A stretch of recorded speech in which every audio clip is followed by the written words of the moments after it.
is the book club for kids. It's a book club for kids. It's the book club for kids. It's the book club for kids podcast. Hi, I'm Kitty Felde. For Valentine's Day, we have a special love story, part fiction, part fact, based on a landmark U.S. Supreme Court case. It's just such a good story, and it's true. Our readers are from Virginia, where the book is set. It's called Loving versus Virginia, a documentary novel of the landmark civil rights case. It's the story of an interracial couple who only wanted to marry the person they loved. And like any great love story, it all seemed so simple at the start. Mama says, I guess you're serious about that boy. Yeah, Mama, I am. Bring him round to dinner. That's our celebrity reader, actress Crystal West. Writer Patricia Hruby Powell explains what exactly is a documentary novel. Everything that happened historically must be accurate, but not every word is what Mildred said. This is the Book Club for Kids, the podcast where kids talk about books. We'll tell you how you can be on the show a little later on, but first, let's meet our readers. Hello, my name is Leah. I'm a 7th grader. Hello, my name is Abigail. I'm a 7th grader.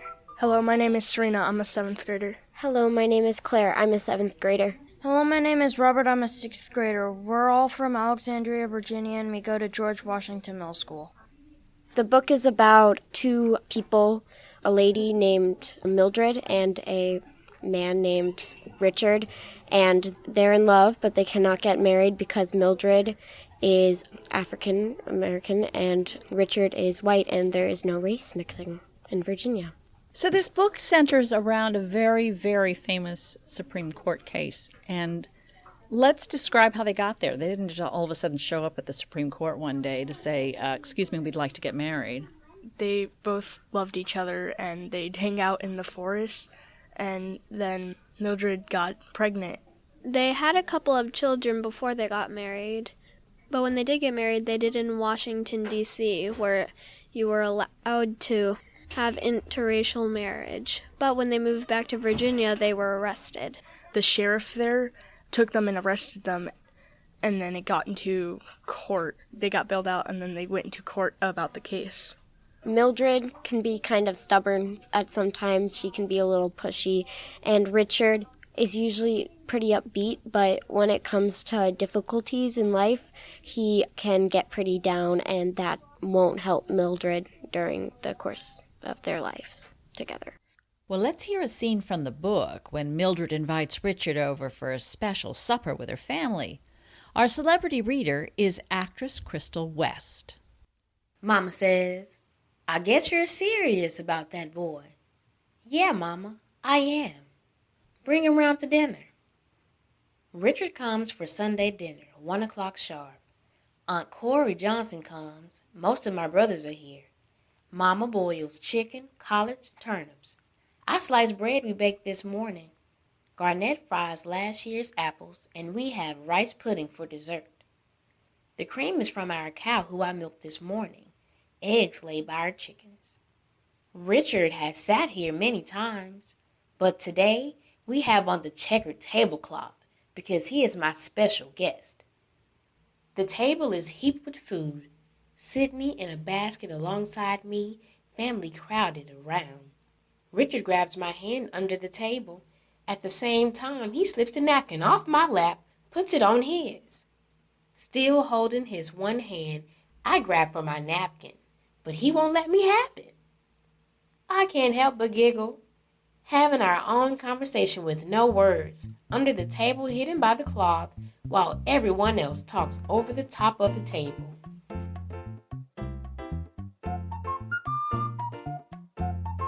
Who do you admire most, Richard or Mildred? Mildred, because they were both treated unfairly, but out of both of them, Mildred was treated the most unfair because she was black. The sheriff did not respect her at all. She was thrown in jail while she was pregnant with a baby. She was the only woman, and they just treated her like she was trash. It was awful. So I admire her most because she overcame that, And then she had to fend for herself, not just herself, the family, but Richard as well. I admire Mildred the most because she got thrown in jail and she didn't act out. Like, I knew if I was thrown in jail, I was pregnant, I'd be banging on the bars, pleading to be let out. So I admire her for keeping her calm. There's a point in the book where it seems to me Richard's his courage isn't really there. He seems to take a while to kind of get his courage up.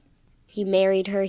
That took a lot of courage to marry her since he knew that it was illegal in Virginia. I feel like when he moved to D.C., his courage kind of plummeted because he kind of had to just go away. He had to walk away from the situation, run from it, and running from your problems isn't the answer. He was just becoming so nervous that they would get arrested because he didn't want to be arrested again, because he didn't want them to go to jail. He wanted them to be able to raise the family. He was scared that they would be arrested and his children would have nowhere to go because they would have to be raised by their grandparents. Well, what kind of growth did you see in Mildred in the book? She started out just a little shy, and as the book went on, her courage grew. When she was in Carolyn country at first, when she first met Richard, she was shy, she was bullied a lot, she was always called names by her brothers. She had a lot of brothers. And she was kind of lonely. She only had one sister who she was really close to. And then when they moved to D.C., she became like the head of the family because Richard, like, his courage was away. So she had to take it on for Richard and for their children. So to do that, she had to set everything up and be a leader. What about the style of the writing? Something interesting about the format of the book, and in a way like made it hard to read, was the fact that it was sort of written in stanzas, like a poem. It's put into two point of views. It's put in the point of view of Richard and Mildred. So basically you're seeing the way of how Richard would see his life and how Mildred would see her life.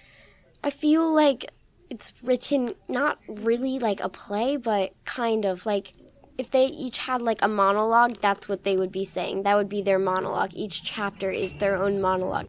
You could actually make a play out of that, and it would be a very good one because it wouldn't be too hard to act out, because I could see myself as one of the characters in there somewhere. Because it's just such a good story, and it's true. So they call it a documentary novel. Now, I've never seen that before. How would you describe that to somebody if they saw this book and went, what the heck is a documentary novel? I guess the documentary novel is like a fiction book, but it has nonfiction in it, so it has history put into fiction as like in a story. A documentary novel, I think, is a novel that has a lot of good sources and basically tells the story really well. Well, let's talk to the writer. Patricia Hruby Powell says she'd never heard of a documentary novel either. I began the whole project as a straight nonfiction piece. And along the way, my editor said, would you be willing to do this as a documentary novel? And I said, sure, what's a documentary novel? She said, could you tell it in the voices of some of the players? And so I said, yeah. It really turned out to be an incredible gift because then I could make scenes. I could show them falling in love. I could show them running through the woods. I'm not sure they ran through the woods. I couldn't have asked them about their love affair. I couldn't have asked them if they ran through the woods because they're no longer with us. I sort of used ideas of my own falling in love when I was young and projected that on them using all the information that her brothers and Ray Green had given me, Richard's best friend. Where do you draw the line between fact and fiction? Everything that happened historically must be accurate. I know a lot of what they are reported to have said, and I use that. I use, real quotes. But not every word is what Mildred said. She didn't say, on Friday night, Richard and I with Garnet in the back go pick up Floyd and we joyride. Watch for the sheriff, Richard says. That's invented. I know that they went to drive-in movies because Otha, Mildred's older brother, Otha, told me the story about going to drive-in movies. But I don't know which movie they saw, but I used a movie that was popular but a little bit old at the time, A Star is Born. And I have them respond to that movie, and their response to that movie is my invention. I don't know if they saw that movie, but it's not part of the historical record that I've changed. I changed nothing in the historical record. Whenever the lawyers speak, they really said those things.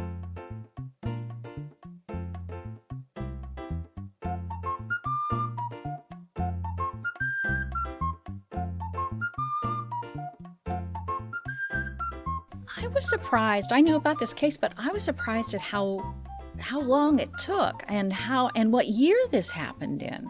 Does it surprise you that it took until the late 60s for this to be overturned at the Supreme Court? Not really, because, sometimes you have to move up throughout the different levels of court, and then there's the long process when the Supreme Court talks about it, and before that even goes to the court, they have to decide whether they want to take the case. Virginia was a pro-slavery state, so it makes sense that they wouldn't give as much leeway to that as other states would. I grew up in California, and to me, all of that stuff seemed very foreign. The South seemed foreign to me. Civil War seemed like it happened in another place. But this all happened here, within, half an hour's driving distance of where we are today. Does it seem odd to you that this kind of history happens right here in your own home state? I understand how all this was very close to me, yet I really don't feel that close to it. Alexandria, where we live, that's where the law office was here, and it had to go through all of this so someone could get married to someone they love. It's just disturbing.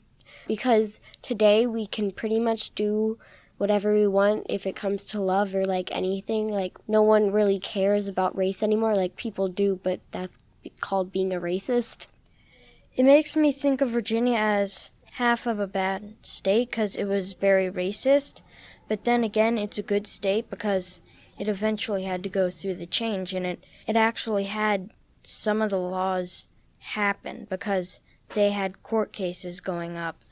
So this was, still 50 years ago for you guys.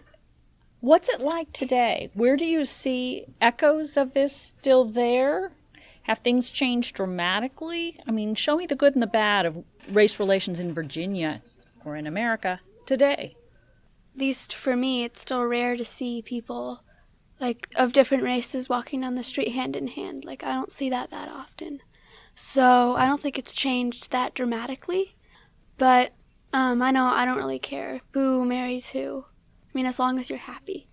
That's what it's all about here in the United States now. But it didn't used to be that way, which is sad. I wouldn't say that it's incredibly common to see interracial couples, but if you do see one, then you won't think of it as being weird. Even if it's not common, you wouldn't think twice about it today. You can't really tell anymore because people are from all over now.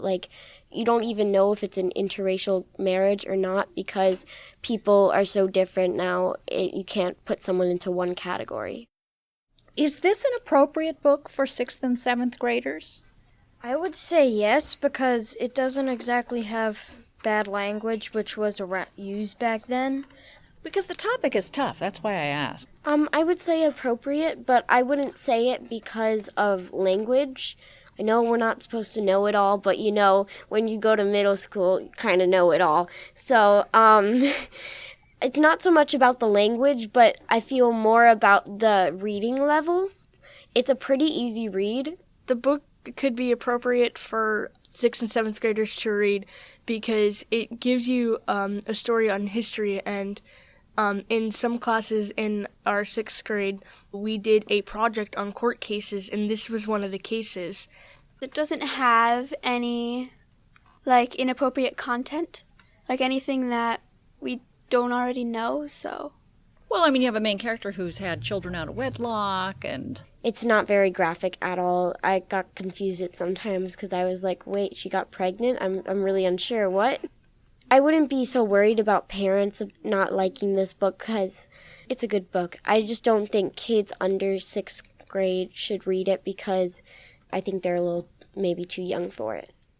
let's talk about favorite books. I always ask everybody the same question. What's your favorite book?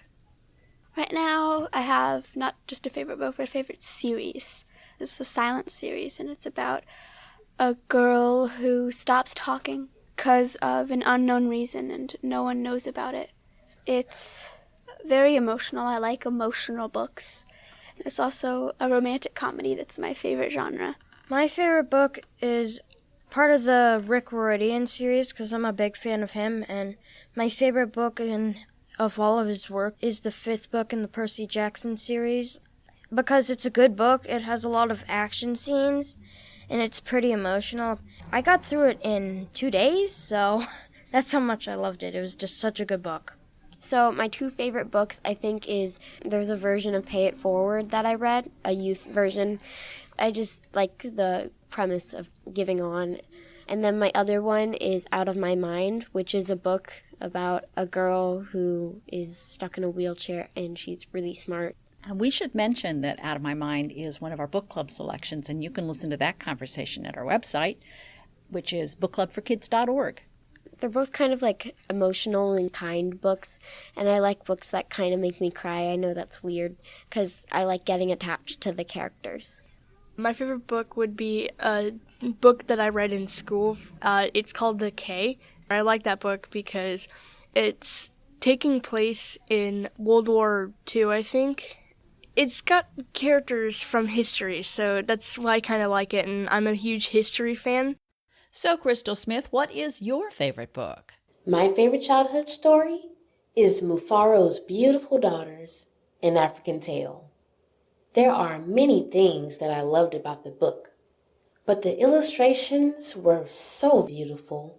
Oh, I loved staring at that book. But most importantly were the lessons that I learned. One of the greatest lessons being that good character is always necessary. Your character is who you are when no one is looking. And that you should always strive to display the very best you. We'll have a list of everybody's favorite book at our website, bookclubforkids.org. And if you have a favorite book, you can be on the Book Club for Kids podcast too. Just give us a phone call at 323-639-3560 and leave us a message. Again, that phone number, 323-639-3560. This episode is funded in part by the D.C. Commission on the Arts and Humanities, an agency supported in part by the National Endowment for the Arts, and by a grant from the Nora Roberts Foundation. Thanks this week to producer Ilse Setziel and to Jonathan Jensen, who composed the music, and Emma Steinkellner, who designed the logo. Thanks to our celebrity reader Crystal West and our writer Patricia Hruby Powell. And thanks to our readers this week, Leah, Abigail, Serena, Claire, and Robert, and our hosts for this podcast and our friends at Hooray for Books bookstore in Alexandria, Virginia. We have a free newsletter for teachers, parents, and librarians full of free tips about how to turn kids into lifelong readers. You can sign up at the website, bookclubforkids.org. And you can find us on Facebook, Twitter, Instagram, even Pinterest. I'm Kitty Felde. Thanks so much for listening.